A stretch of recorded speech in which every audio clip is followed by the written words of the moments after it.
Bom, bem-vindo todos e todas a mais uma entrevista do Problematizes, o boletim de conjuntura do Lema, Laboratório de Estudos Marxistas, no Instituto de Economia da FRJ. Hoje nós temos o prazer de receber novamente o professor e pesquisador do Lema, Jaime Leon. Tudo bom, Jaime? Tudo certo? Tudo bem, Gabriel? Como é que tá? Tudo Certinho? certo. Bom, o Jaime hoje ele vai trazer para discussão um artigo que ele escreveu para o Problematizes, o protagonismo espúrio do Brasil durante a pandemia, no qual ele traz dados e reflexões sobre a pandemia do novo coronavírus aqui no Brasil. Antes de mais nada, eu queria pedir para você se inscrever aqui no canal do Lema, curtir o vídeo, compartilhar, ajudar na divulgação desse ponto de apoio, de criticidade, de teoria, que é uma trincheira muito importante da batalha ideológica mesmo que a gente faz, do plano das ideias, aqui no YouTube, e quer, né, divulgar, espalhar para o maior número de pessoas possível. Bom, vamos dar início à entrevista, a esse bate-papo. É importante. Primeira coisa que eu queria te perguntar, Jaime, é partir do básico, né, da realidade que a gente está hoje. Em que pé que a gente está? Como é que a pandemia do coronavírus está se dando hoje no Brasil, né? E o que significa, você usa um termo lá no seu texto, que é epicentro, o Brasil como epicentro da pandemia do coronavírus. Qual o significado disso? Beleza. Boa tarde, pessoal. A gente está gravando o vídeo agora de tarde, né? Então, boa tarde. Só um comentário, né? Como o Gabriel estava colocando, a gente participa lá do Laboratório de Estudos Marxistas da UFRJ. Eu sou o Jaime, eu sou professor do Instituto, sou recém-contratado, cheguei lá agora como professor. E isso, Gabriel, o texto se chama O Protagonismo Escuro do Brasil na Pandemia, né? É o Brasil como epicentro da crise do coronavírus. Epicentro quer dizer que o Brasil está se tornando, digamos, se tornou, na verdade, mês passado, o país com os piores índices, né? Ou entre os 5 primeiros países com piores índices da taxa de crescimento, tanto do número de mortes registrados, como do número de casos confirmados de doentes com coronavírus, tá? Ou seja, um país que está em ebulição com essa crise do corona agora, nesse momento. Enfim, vou abrir um pouquinho, se eu estiver falando demais, você me interrompe. Não. Enfim, a ideia que a gente está fazendo no Lema, esse boletim de conjuntura chamado Problematizes, né, é uma atividade de extensão que a gente reconfigurou toda a nossa pesquisa para atividades de análise da conjuntura, para analisar o que está acontecendo agora, né? Esse é o ponto de partida. Cada participante da atividade escolhe o tema que interessa no momento para analisar a conjuntura. E aí, nessa rodada, eu escolhi o Brasil se tornando um protagonista, tá? Só que um protagonista ruim, né? Porque ninguém quer liderar esse ranking dos maiores índices de morte de casos registrados, como o Brasil está ali nos 5 primeiros, tá? Então é isso. O que eu fiz no texto? Eu utilizei basicamente dados do professor que o professor Gilberto Caril da UNOeste do Paraná tem compilado, né, nesses últimos meses. E aí são dados bastante interessantes. Ele não produz os dados, ele compila e sintetiza os dados para apresentar para o público em geral, né? Eu utilizei os dados dele e utilizei dados para analisar uma dimensão socioeconômica, né, do novo CAGED, né, que é uma base que foi atualizada recentemente, voltou a ser publicizada para analisar a situação do emprego. Tá? E aí eu vou dar um panorama geral do que está acontecendo no Brasil agora. Perfeito. Só um detalhe importante.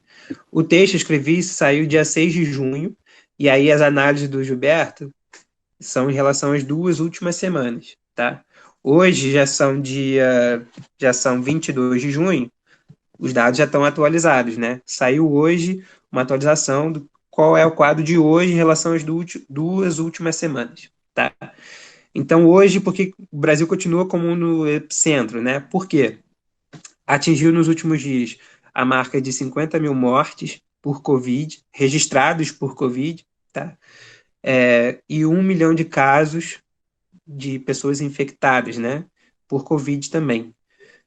Só na última semana foram 7.270 mortes, que é um número absurdo, né? De grande. O que representou esse número de 7 mil mortes na última semana, um total de 21% do total de casos registrados no mundo inteiro, né? Foram 33.268 mortes na última semana. Então, no momento que a gente está vivendo de abertura, de flexibilização, de isolamento, o nosso argumento aqui é o seguinte: não, a gente não pode falar que já passou o pico da pandemia, enquanto esses números estão continuando a crescer a taxas aceleradas, né? Essa é a ideia do texto, mais ou menos. Ah, perfeito, Jaime, perfeito. Não, é realmente um momento trágico, né, para o nosso país e de muita dor nesse descontrole da pandemia do novo coronavírus. Só que, na verdade, tem se discutido muito que a gente não tem uma real dimensão do problema, né? A gente, assim, com bastante precisão, você até chega a apontar isso no texto, fala das subnotificações, né? Concretamente, o que são essas subnotificações? E a demora para a gente agir em relação ao coronavírus, você acha que pode ter ajudado para aumentar essas subnotificações? Sim, essa pergunta é super importante, né, Gabriel? Porque é o seguinte: um dos argumentos, né? Inclusive, já saíram outros boletins do Lema em que eu apontei o seguinte, né? A política econômica que o governo do Bolsonaro está tomando em relação ao Covid é uma política econômica da hecatombe, ou seja, do desastre socioeconômico, através de um diagnóstico de economia política do genocídio, né, que vai provocar a morte de muitas pessoas. Inclusive, o Bolsonaro começou a pandemia, a quarentena, dizendo que queria atingir a imunidade de manada, né? Ele queria que chegasse a 70% da população brasileira contaminada para que o risco de novos casos começar a frear e aí ia ficar tranquilo. Só que a gente tem visto que esse tipo de política não tá dando certo no mundo, né? Por exemplo, a Suécia, que adotou esse tipo de política, teve esse problema, né? Tá tendo esse problema agora. Em relação ao problema da subnotificação, é o seguinte, né?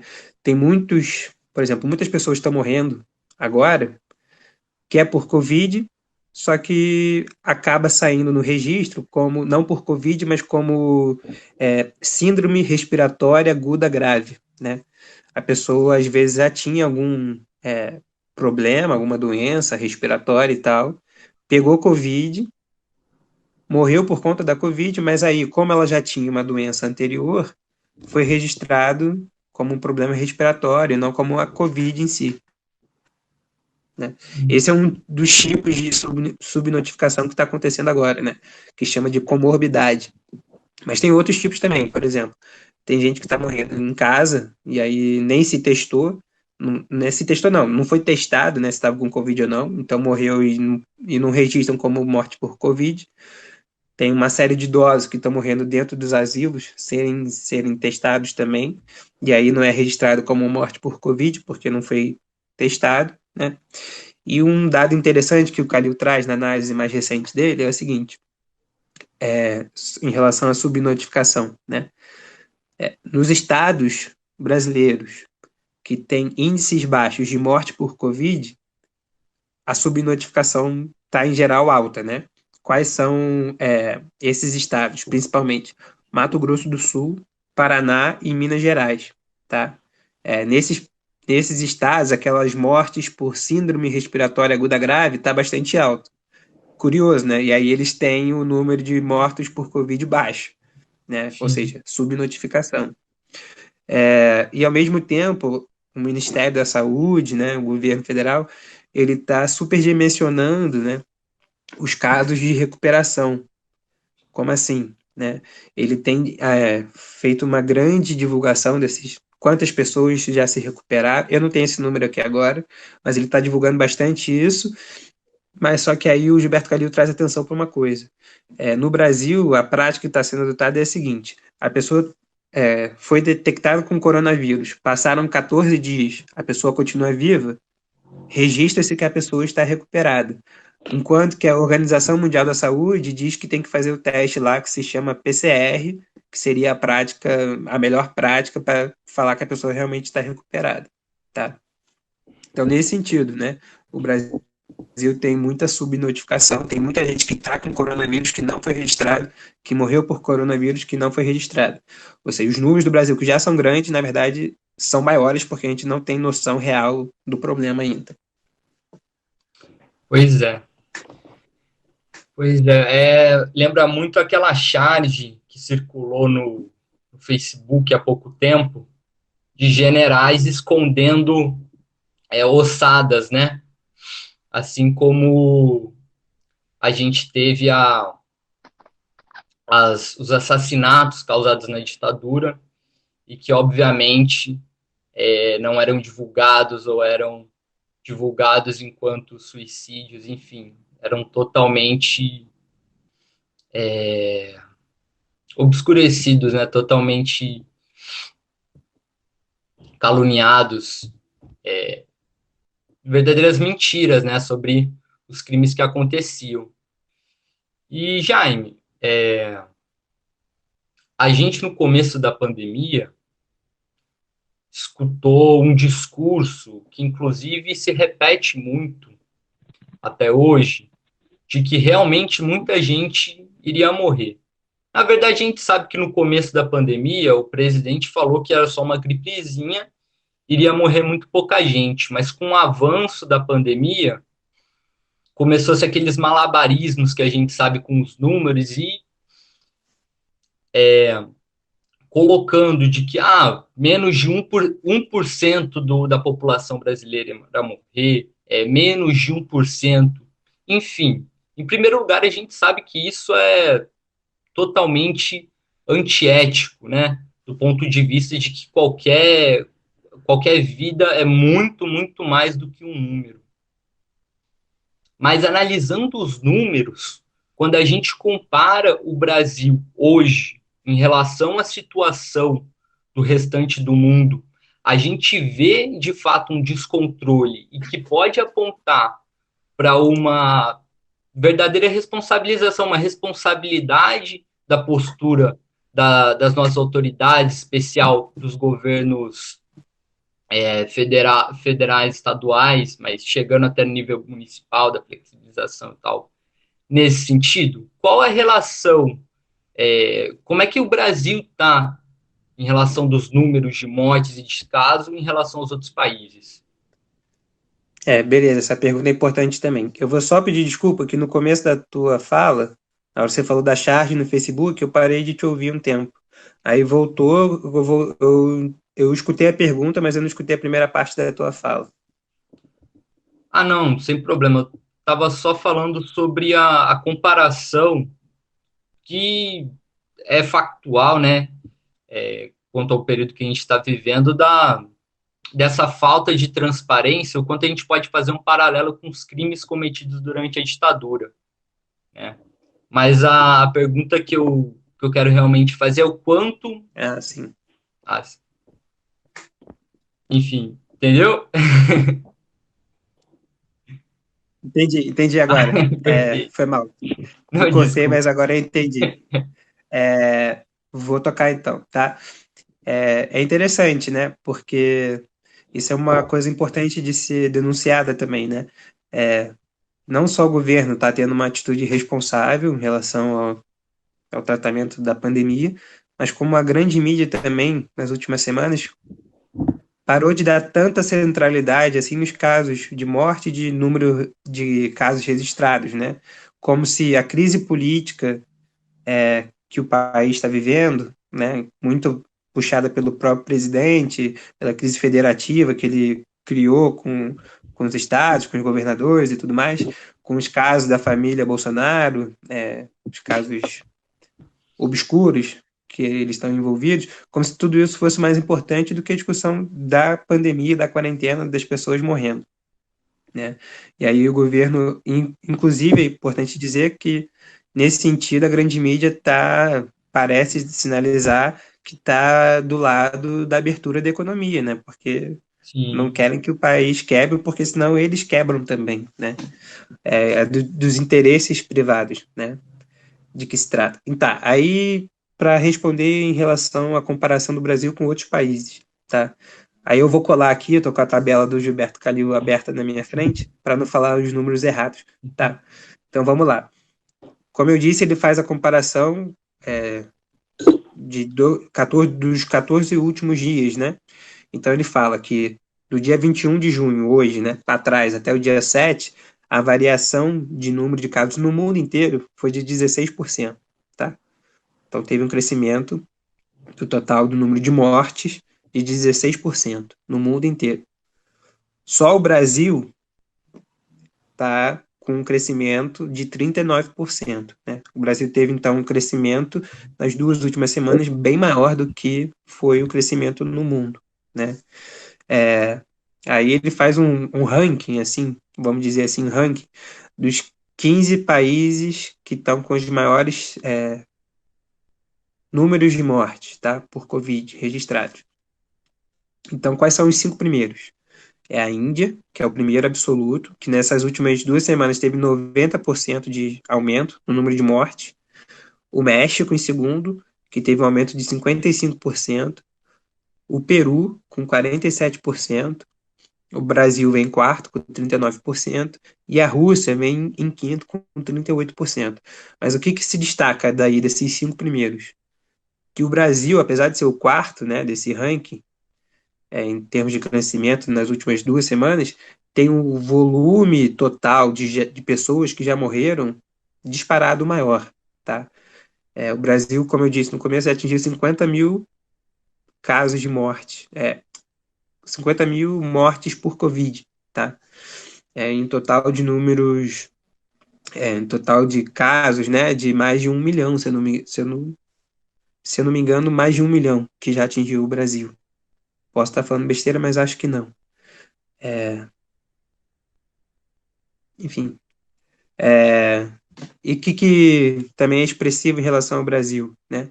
Que tem um número de testes por milhão, uma média, né, de testes por milhão de habitantes relativamente baixa, em torno de 11.300 testes por milhão de habitantes, né? Nossa. Por exemplo, a Rússia, que é o quinto país, tem 116 mil testes por milhão de habitantes, né?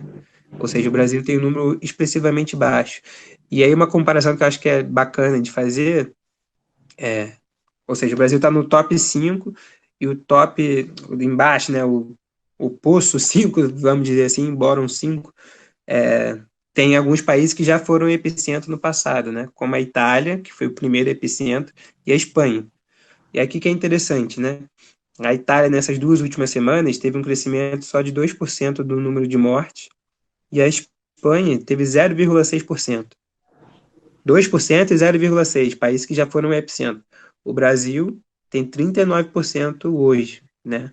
Teve esse aumento de 39%. O que é interessante também da Itália e da Espanha? O número de mortes por Covid é bem menor do que no Brasil. O Brasil está em 50 mil, na Itália está em 34 mil e na Espanha está em 28 mil, né? E o número de testes por milhão de habitantes é muito maior, tanto na Itália como na Espanha. Como eu falei, no Brasil é de 11 mil. Na Itália, para você ter uma ideia, está em 82.400 a média de testes por milhão de habitantes. E na Espanha está em 110 mil testes por milhão de habitantes. Tanto é que eu acabei de ver agora no jornal que a Espanha já abriu as fronteiras para o turismo, para as praias, porque agora é verão lá na Europa, né? E é uma das principais fontes de renda da Espanha, o turismo, né? Então eles já estão abertos, porque eles fizeram realmente uma política de isolamento efetiva. Aí só para pontuar mais uma coisa importante de comparação, no, na faixa intermediária tem alguns países que eu vou citar agora, que é o Irã, os Estados Unidos, o Canadá e o Reino Unido, né? Os Estados Unidos já foram o epicentro também, né? É disparado o país com o maior número de mortes no mundo, são 122.247, tá? Teve uma taxa de crescimento nas 2 últimas semanas de 9% só, ou seja, bem menor que o Brasil, que é 39%, e tem um total de mortos, né, de casos ativos, desculpa, de 1.255.000 hoje, tá? E com aquela taxa, aquela média de teste por milhão de 85 mil. Ou seja, é outro patamar de política econômica, sanitária que está tendo lá, né? Sim, sim. Não, de fato. E acho que nesses rankings espúrios aí dos quais você está falando, um detalhe é importante, né? Você trouxe esse dado da, do baixo número de testes por milhão de habitantes que o Brasil vem realizando. Ou seja, está querendo dizer então que na verdade o Brasil, mesmo dentro desses rankings puros, o Brasil pode estar em outro patamar, em outras posições, né? A nossa situação pode estar ainda muito pior, mesmo considerando que a gente ainda está longe, ainda não atingiu, né, o pico da pandemia. Sim, exatamente. Para você ter uma ideia, o Peru, que é o quarto nesse ranking que eu citei, ou seja, ele está com uma taxa de crescimento de mortes maior que a do Brasil. Ele tem uma população bem menor que a do Brasil, se eu não me engano, em torno de 5 vezes, 6 vezes menor que a do Brasil, e tem mais de 4 vezes mais testes por milhão de habitantes. Tem 45.641 hoje em dia, tá? Ou seja, é o caso da subnotificação, né, que a gente comentou lá no começo. É, é uma política deliberada do governo fazer pouco teste, que é isso dá a subnotificação, parece que a gente tem menos contaminados e menos morte do que realmente tem. O que é ruim, né, para o controle e para a vida das pessoas, no geral, né? Não, de fato. E que, né, como até você diz no texto, né, não nos autoriza, se a gente quisesse realmente ter uma política compromissada com a vida, né, se afastar dessa barbárie, desse genocídio que estão sendo colocados ao nosso país, não nos autorizaria a promover a flexibilização ainda mais do jeito que a gente tem visto hoje, né? Exato, né? A ideia do teste, a ideia do texto, o objetivo, né, era esse, era sinalizar que no Brasil, de fato, não está tendo e não teve, de fato, uma política de distanciamento social, né? E o fato desses números estarem crescendo a taxas elevadas é a prova de que a gente não pode discutir flexibilização no nível que está sendo feito hoje, né? Por exemplo, países como a Alemanha, a Bélgica, a França, até a Holanda no começo um pouco menos, mas até a Holanda fizeram um isolamento de fato, e aí a Espanha, né, mais recente, conseguiram fazer o isolamento de fato, e agora estão abrindo, podem realmente discutir a abertura. Não é o caso do Brasil, se o Brasil abrir, e já está abrindo, né, já abriu, né, relaxar o isolamento, a consequência vai ser o aumento do número de casos e mais gente morrendo, mais gente ficando doente, né? Sim. E Jaime, dentro desse debate, a gente tem como relacionar essa troca-troca que teve no Ministério da Saúde, e hoje a gente está aí com o ministro interino há mais de um mês, um general militar, né, que nunca teve qualquer relação com a área da saúde antes da pandemia, que foi alçado, né, ao posto de ministro. A gente tem como estabelecer uma relação entre esse troca-troca, entre essa instabilidade no Ministério da Saúde, a questão do distanciamento social e a relação do Bolsonaro com o empresariado, com aquele 0,01% que o sustenta também politicamente no poder? Sim, eu acho que sim, Gabriel. Eu acho que, como a gente estava sinalizando no começo, né? O Brasil vive uma crise. Claro, todos os países vivem crise hoje, mas o Brasil já vinha de uma crise econômica e socioeconômica e política também, né? Então já era um quadro mais grave, né? E dentro de um panorama geral que a gente lá no Lema tem chamado de uma crise estrutural do capital, né? Que é uma referência que a gente pega no Mesaros, que vai dizer o seguinte, né? O neoliberalismo, desde o final dos anos 70, tem vivido uma crise grande, né? De grandes proporções, né? E que se expressa, no mínimo, em 4 dimensões, né? Aí aqui eu acho que eu já vou aprofundar alguns temas da conversa, que são o seguinte: o neoliberalismo ele tem uma contradição interna que ele tem uma tendência a gerar desemprego crônico nas sociedades capitalistas. Ele tende a reduzir o papel do Estado Nacional, né, num mundo que é cada vez mais globalizado, que tem as empresas transnacionais. Ele promove um desenvolvimento do crescimento de forma incompatível com o desenvolvimento do meio ambiente, com a sustentação do meio ambiente, e ele gera internamente, né, a sua própria dinâmica gera um aumento das contradições do que o Mesário chama de igualdade substantiva, né, que são as questões dos grupos que são ditos como minorias, né.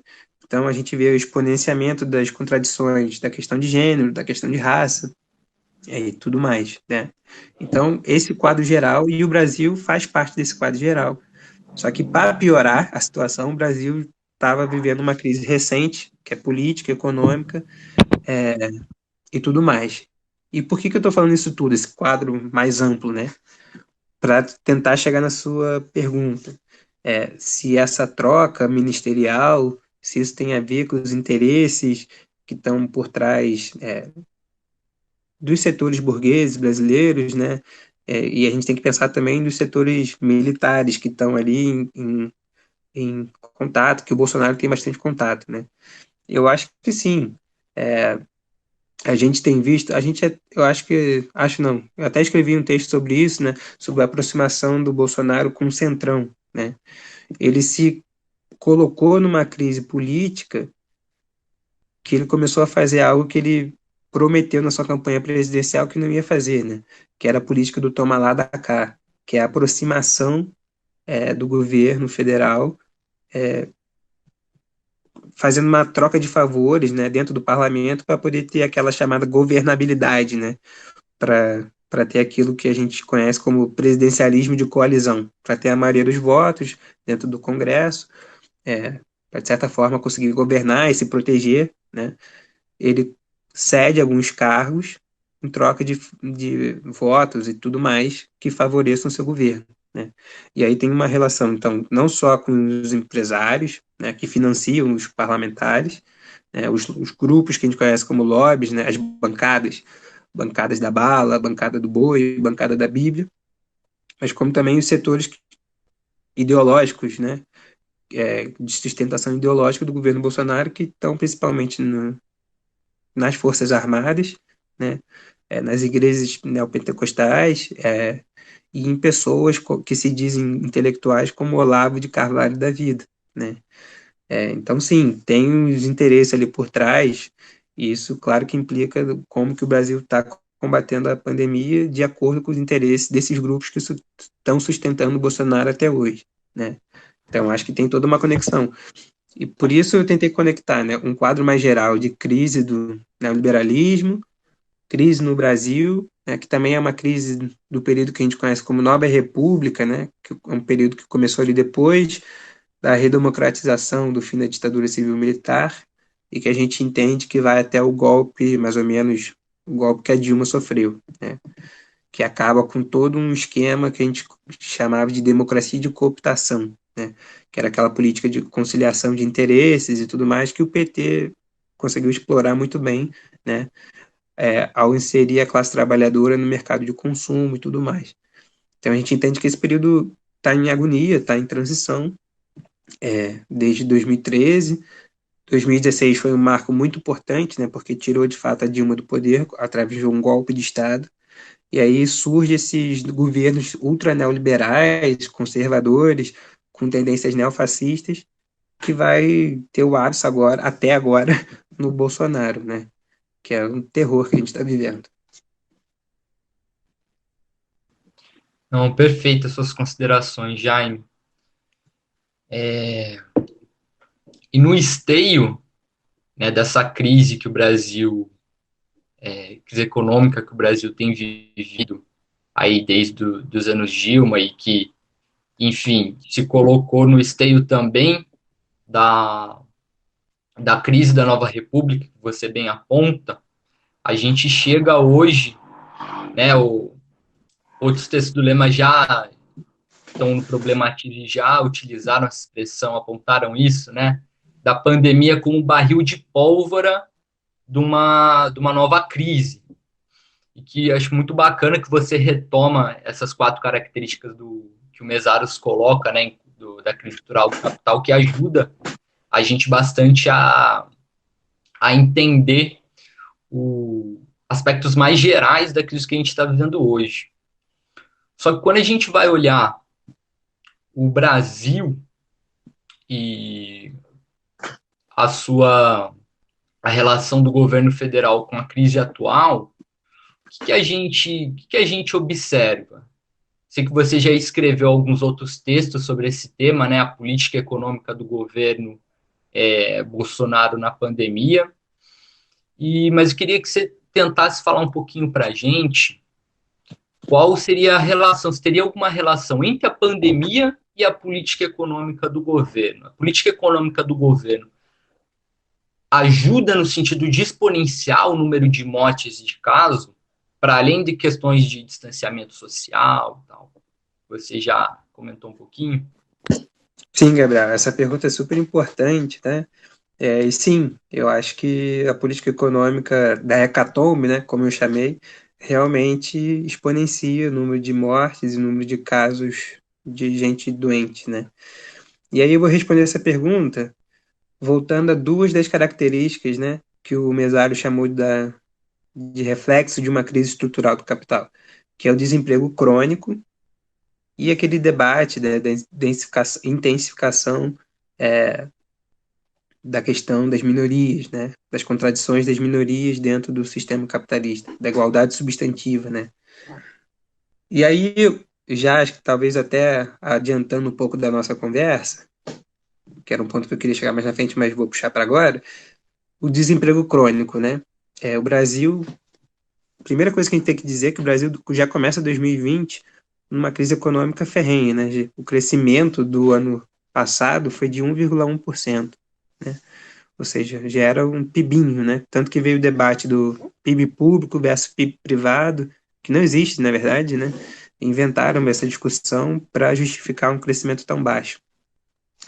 Enfim, essa crise econômica que vai causar, né, um número de desemprego tão forte, né?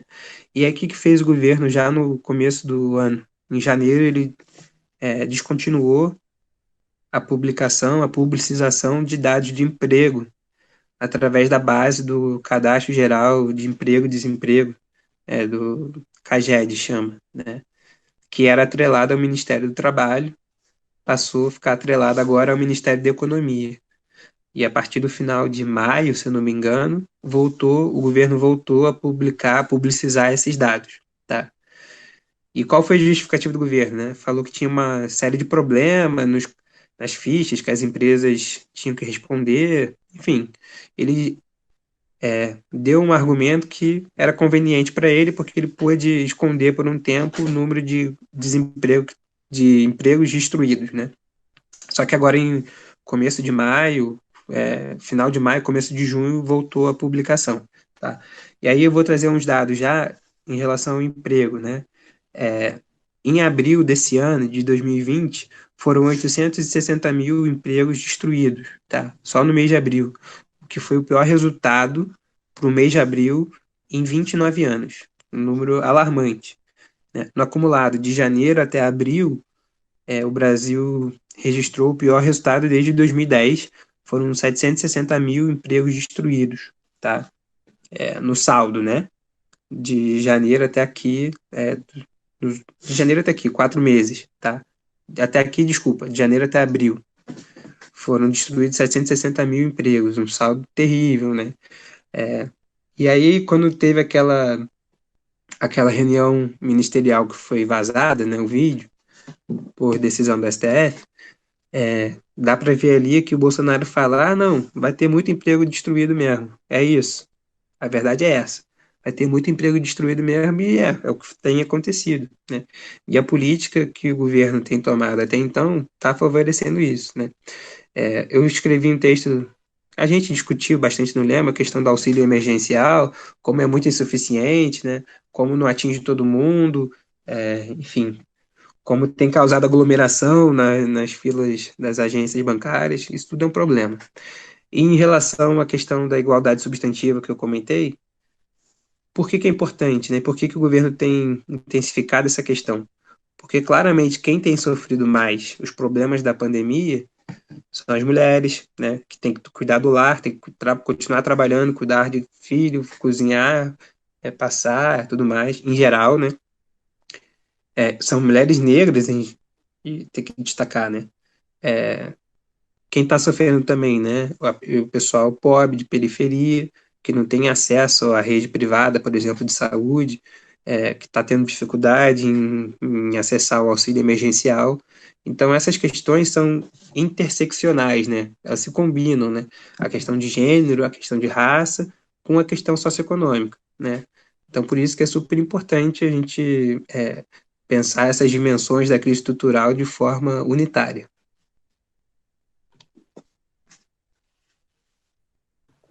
Não, perfeito, Jaime. Ainda sobre a questão econômica, antes da gente se encaminhar para o final desse nosso bate-papo, queria saber que você acha que a classe trabalhadora, que os 99%, poderiam defender enquanto uma política econômica que, nesse momento, colocasse a vida acima do lucro. O que você acha que a gente deve ter como bandeira e como esperança na questão da política econômica? Ou Ah, além da política econômica também?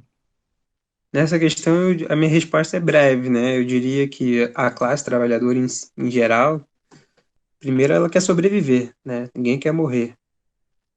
E aí, em primeiro lugar, tem que ser uma política, e nesse sentido, tem que ser uma política que garanta o isolamento social, para que o número de casos não cresça, né? Mas que garanta também renda, que garanta emprego, né? Que as pessoas não sejam demitidas, que o governo financia as empresas, financia essas pessoas de alguma forma, é, com mais auxílio, com renda permanente, né? Para que essas pessoas possam ficar em casa e de forma segura, né? Também não adianta ficar em casa sem garantia de nada. Por isso que as pessoas estão querendo ir para a rua, né? Porque elas não têm, algumas não estão conseguindo acessar o auxílio, algumas acham que vão perder o emprego, elas acabam indo para a rua. Então, acho que a classe trabalhadora, a primeira pauta deveria ser garantir a saúde com a garantia de renda e de emprego também, né? Tem que ser essa luta, na minha opinião. Não, perfeito. E, e sobre isso, né? Sobre luta, sobre esperança, sobre alguma possibilidade da gente vencer essa barbárie que tá posta hoje, tem alguns movimentos têm ascendido, né, as ruas de forma massiva. A gente viu, tem visto, né, o, os levantes antirracistas nos Estados Unidos, que se espalharam pelo mundo. Aqui no Brasil, os protestos antifascistas e antirracistas que têm ganhado as ruas de várias capitais, mas também de cidades do interior, mesmo nessa situação crítica e dramática da pandemia, mas que se colocam como necessidade, né? E juntando todos os fios do que você apresentou para a gente e colocando de novo a crise como pano de fundo, qual você acha que a gente poderia estabelecer como relação entre a crise estrutural do capital, o racismo estrutural e o fascismo? Assim, por que esses levantes, esses processos de luta acontecem nesse momento? Porque a gente sabe, claro, que não são processos ocasionais. Aliás, melhor dizendo, a ocorrência desses processos de luta não não está se dando nesse momento por um motivo qualquer, né? Enfim, tem algum sentido estar ocorrendo no esteio de uma crise e da crise sanitária também. O que você acha disso? Sim, essa pergunta é boa também, né? É, é o seguinte, né? Como a gente começou a conversa, né? A crise sanitária, ela não é uma crise que seja separada do resto da crise que a gente já estava vivendo. É uma crise que exponenciou essa crise socioeconômica, política e tudo mais, né? Então ela exacerba as contradições de um sistema que já estava no seu limite, vamos dizer assim, né? Nesse sentido, as contradições que o Estevão Mesaros levanta são muito interessantes, né? E dá para a gente pensar, por exemplo, a questão racial, por que que ela está explodindo agora, né? Não é agora que o negro, o pobre, começou a ser morto, né? Ele já vem sofrendo essas mazelas há muito tempo, só que num período de crise socioeconômica intensa, isso ganha outras dimensões, né? A população já não aguenta mais. E não só no Brasil, no mundo inteiro, né? Mas é curioso a gente notar, é importante notar, que explodiu num país de origem colonial, né? Nos Estados Unidos, que foi um país escravocrata e tudo mais. E justamente esse fato de ter na sua história uma marca colonial, que é o nosso caso também, tem várias sequelas, várias contradições que não foram resolvidas ainda, né? Por exemplo, a integração do negro na sociedade, com certeza é uma. Né? Por isso que a gente, quando está discutindo democracia, tem que se pensar na questão da solução da questão racial, da solução da questão de gênero, da solução da questão do indígena, da solução da questão do meio ambiente para se discutir efetivamente democracia. Né? Então, não é por acaso que no país de origem colonial explodiu esse barril de pólvora, né? E que atingiu outros países na América lá. Vou falar do caso do Brasil, né? Que é um país que tem grande influência escravocrata também, que explodiu também, né? As pessoas compraram essa bandeira da luta antirracista e no momento antifascista também, né? Você me perguntou na pergunta anterior qual deve ser a pauta da classe trabalhadora nesse momento, né? E aí eu dei o que eu entendo que é importante no momento, mas tem que ser destacado que o momento atual do país é horrível, né? É um momento de um governo conservador, de tendência neofascista, é, e que a população está sentindo isso, né? A classe trabalhadora no geral está sentindo isso, está sentindo as contradições, não só desse governo, mas do sistema em geral, e por isso que essas lutas se conectam, né? A luta antirracista com a luta antifascista, tá? E não é só no Brasil, né? E não só em países de origem colonial. Acontece que no país de origem colonial, esse barril de pólvora é mais explosivo, é mais intenso, né? Ganha outras dimensões. A gente trabalha com a ideia no lema de que o Brasil é um país do capitalismo dependente, né? Da periferia dependente no mundo, do capitalismo do mundo. Mas, por exemplo, essas questões raciais e tudo mais, antifascistas, chegaram na Europa também, né? Porque a gente está vivendo nessa última década, na última década, eu diria, é um período de ascensão de governos que são ao mesmo tempo neoliberais e super conservadores, super, em certo caso, autoritários, né? O que é preocupante, né? E aí chegou um momento de crise socioeconômica, isso, na hora que explode, né, ganha dimensões, na verdade, várias dimensões, né? Por exemplo, tem se discutido muito desde a pandemia qual é, na verdade, o verdadeiro papel que o Estado deve ter na intervenção socioeconômica. Essa era a segunda contradição que o Mesário levantou, né? O papel do Estado no mundo que é cada vez mais globalizado, né? Desde que estourou a pandemia, muitos economistas, que são chamados heterodoxos, reforçam que o Estado deve ter uma intervenção ativa na atividade socioeconômica, né? Porque pode garantir emprego, pode garantir renda, pode garantir saúde, educação, tudo mais. Então, essa é uma discussão super importante. Na questão ambiental, que era uma outra dimensão lá do Mesaros, também essa questão transparece, né? Por exemplo, a forma em que o desenvolvimento, o crescimento tem se dado tem sido de forma totalmente incompatível com a sustentabilidade da temperatura, né, nos polos, no polo norte do mundo, tem subido a níveis históricos, os níveis mais altos históricos, né? O que é muito preocupante, né? A foto era um trenó puxado por lobos, né? Lá da região do gelo, mas só que na verdade eles correndo em cima de um campo cheio d'água, não era gelo, era d'água, assim, né? Então são questões extremamente importantes que têm várias dimensões, né? Que se conectam, né? São todas interseccionais. Perfeito, Jaime. Perfeito. E esse momento de crise, por mais dramática e trágica que seja, e a gente vê que a correlação de forças se encontra desfavorável, né, à nossa classe, a classe dos 99% desse mundo, nada é nada é eterno, né? Tudo pode mudar e a gente tem que ter esperança, mas não só esperança, tem que ter muita luta, né, para isso e muita reflexão. Então, por isso eu queria muito agradecer as ideias potentes que você trouxe para a gente, as reflexões, o papo. Muito obrigado em nome de todo o Lema, viu? Eu que agradeço a chance de debater a nossa pesquisa, né? A nossa atividade de extensão. Convido também todo mundo a entrar lá. A gente tem a página do Problematizes, se eu não me engano é problematizes.org. Não sei se tem um ponto Exatamente. .br, agora depois eu confiro e passo para vocês. Tem vários textos bacanas, a gente tem trabalhado várias dimensões dessa crise conjuntural, que é estrutural e conjuntural ao mesmo tempo, né? Várias perspectivas diferentes a partir da demanda dos extensionistas. Então, deixa aqui o convite e agradeço o espaço também, né?